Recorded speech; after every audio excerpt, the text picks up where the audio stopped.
وفادار کتا اور نادان شکاری۔ ایک دن شکاری اپنی بیوی کے ساتھ بازار جانے لگا۔ گھر میں ان کا ننھا بچہ سو رہا تھا۔ شکاری نے ٹائیگر کو اشارہ کیا کہ وہ بچے کا خیال رکھے۔ کچھ دیر بعد جب شکاری واپس آیا تو اس نے دیکھا کہ ٹائیگر گھر کے دروازے پر کھڑا ہے اور اس کا پورا منہ خون سے بھرا ہوا ہے۔ شکاری کا دل دھک سے رہ گیا۔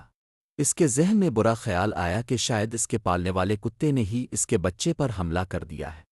غصے اور غم میں پاگل ہو کر شکاری نے اپنی بندوق اٹھائی اور ایک ہی گولی میں اپنے وفادار ساتھی ٹائیگر کو ہلاک کر دیا۔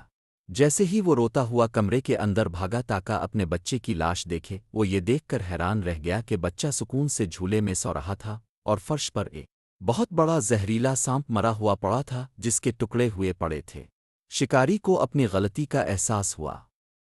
ٹائیگر نے اپنی جان پر کھیل کر سانپ سے بچے کو بچایا تھا، لیکن شکاری نے بغیر سوچے سمجھے اپنے بہترین دوست کی جان لے لی۔ نتیجہ بغیر تحقیق کے کیا گیا فیصلہ ہمیشہ پچھتاوا لاتا ہے۔